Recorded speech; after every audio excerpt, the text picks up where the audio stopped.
This adopted child didn't just start a company, he engineered a $2 trillion empire.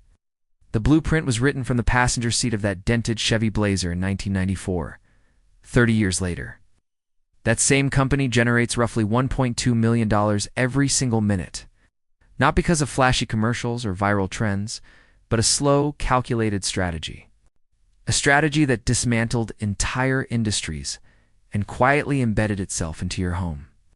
And just when regulators started circling like sharks sensing blood in the water, he stepped back. Albuquerque, 1964. Inside a modest hospital room, a baby boy was born who would one day make it possible for you to order 600 glow-in-the-dark garden gnomes at 3:07 a.m. and have them delivered before the weekend. His name wasn't Bezos yet. That part came later. His teenage mother, Jackie, was working as a secretary. Trying to build stability out of uncertainty.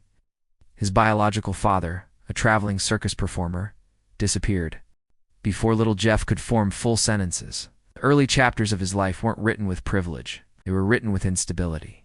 But life sometimes rearranges the pieces. A few years later, Jackie married a Cuban immigrant named Miguel Mike Bezos. Mike adopted Jeff, gave him his surname, and more importantly gave him structure, discipline, and the belief that big dreams were allowed. That adoption didn't just change a last name. It quietly set the stage for an empire. Even as a child, Jeff was different. He wasn't just the kid who aced tests. He was the kid who dismantled his crib with a screwdriver because he wanted more freedom. The kid who spent summers on his grandfather's ranch fixing windmills and laying fences, learning how systems worked. And at night, he stared at the sky. At his high school graduation, while most students talked about careers or college, Jeff spoke about building space hotels and orbital amusement parks. He described colonies floating beyond Earth like it was a matter of scheduling, not science fiction. The audience applauded politely. Some were inspired. Some were confused. Some were slightly concerned. Jeff, however, was completely serious. He enrolled at Princeton University, double majoring in electrical engineering and computer science. Because choosing only one discipline simply didn't make sense to him. He graduated near the top of his class. Armed with technical precision and analytical discipline, he wasn't the loudest person in the room. He wasn't the most socially magnetic, but his brain operated like a machine, structured, relentless, and fueled by ambition at an almost uncomfortable intensity. After graduation, he followed the predictable path of high achievers in the early 1990s. He worked at Bankers Trust. He joined a telecommunications startup. Eventually, he landed at the elite hedge fund D.E. Shaw & Co. At D.E. Shaw, brilliance wasn't optional. It was the minimum requirement. Founded by the mathematically gifted David E. Shaw, the firm was known for hiring unconventional thinkers. Bezos thrived. By age 30, he had become a senior vice president, working directly under Shaw himself. He was young, powerful, and on track for a lucrative Wall Street career. It was also at D.E. Shaw that he met Mackenzie Tuttle, intelligent, sharp, and fearless in her own right. They went to lunch, then dinner.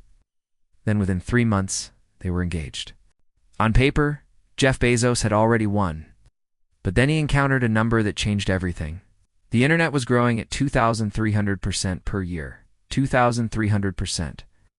That wasn't growth. That was acceleration. That was a force of nature. For most executives, it was an interesting statistic. For Jeff Bezos, it was a signal. So he did what he always did. He built a spreadsheet. 20 possible internet business ideas. Online music. Online clothing. Online office supplies. But one category stood out. Books.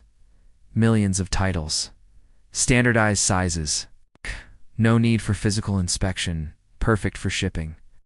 Books weren't just a product. They were the ideal Trojan horse for e-commerce. There was just one problem. He already had a prestigious, high-paying position on Wall Street. When he told his boss about his plan to quit and sell books online, the response was cautious, but clear. "It sounds like a good idea for someone who doesn't already have a great job," Bezos later described. Using a regret minimization framework, at 80 years old, would he regret not trying? The answer was obvious. So he walked away.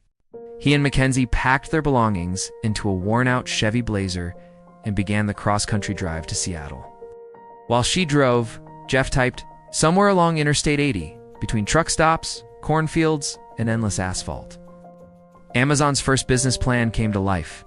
The company almost had a very different name. It's Cadabra. Until a lawyer misheard it as Cadaver. Not ideal branding. He briefly considered Relentless, a name so fitting he still owns the domain today. But he ultimately chose Amazon. Why? It began with ensuring it appeared early in alphabetical listings. And like the Amazon River, it suggested scale, vastness, inevitability. He didn't want to build a bookstore. He wanted to build the everything store. In 1994, Amazon was officially founded with $10,000 from his parents, money pulled from their retirement savings. The first office was a garage. The desks were doors mounted on wooden frames. Frugality wasn't cosmetic, it was philosophy. Every dollar saved could be reinvested in growth. In July 1995, Amazon.com went live. The very first order, technical book on artificial intelligence. Not glamorous, not a bestseller. But it proved something powerful. A stranger trusted a website enough to type in a credit card number. Orders started coming in. At first, Bezos rang a bell for every sale. Soon they had to stop because the bell never stopped ringing. Within weeks, orders arrived from all 50 states in more than 40 countries. Bezos wasn't just selling books. He was selling convenience. He was selling access. He was selling time. His mantra was simple. Get big fast. Perfection could wait. Speed could not. The early days were chaotic. Employees packed boxes late into the night. Software bugs were constant. At one point, a textbook was mistakenly listed for $23 million. But growth was exponential. In 1997, Amazon went public. Still unprofitable. Still risky. Wall Street analysts were skeptical. One famously nicknamed it Amazon Bomb. Bomb's oath told investors to focus on long-term market leadership, not short-term profits. Most CEOs optimized for quarterly earnings. Bezos optimized for dominance. Then came a radical idea: customer reviews. Traditional retailers feared negative feedback. Bezos embraced it. Transparency builds trust. Trust builds loyalty. Loyalty builds empires. Amazon expanded rapidly, from books to CDs to electronics to toys. In 2000, Bezos launched Amazon Marketplace, allowing third-party sellers onto the platform. Critics were stunned. Why invite competition? Because Bezos understood platforms. More sellers meant more selection. More selection meant more customers. More customers meant more data. And data was power. Then the dot-com bubble burst. Tech stocks collapsed. Amazon's stock fell from over $100 to just $6. Headlines predicted bankruptcy. Inside Amazon, layoffs began. Costs were slashed. Optimism turned into survival mode. Bezos didn't panic. He recalibrated. He reduced burn rate, tightened operations. Amazon survived when many others didn't. Pets.com, Borders, Circuit City. Survival hardened the company. It transformed Amazon from an ambitious startup into an operational machine. Massive fulfillment centers were built across the United States. Warehouses became algorithm-driven ecosystems. Every package tracked, every second measured. In 2005, Amazon Prime launched. 2-day shipping, unlimited. Critics called it financially reckless. But Prime wasn't about shipping. It was about psychology. Once customers joined Prime, they stopped comparing prices. They defaulted to Amazon. Loyalty wasn't emotional.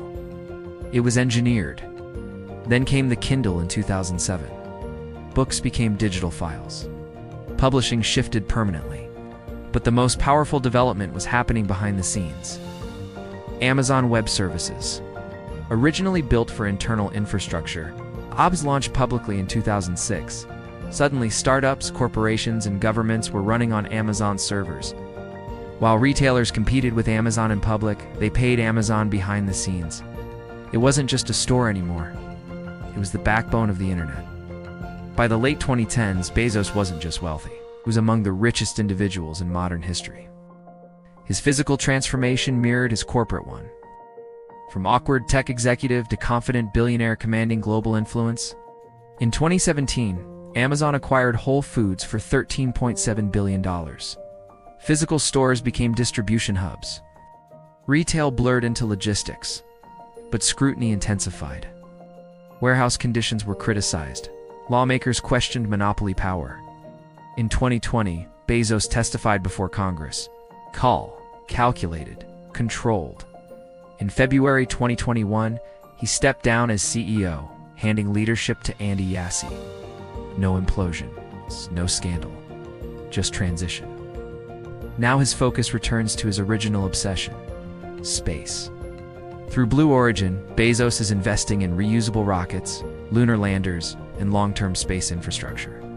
His vision? Move heavy industry off Earth, preserve the planet, build beyond it. Amazon was never the destination, it was the launch pad.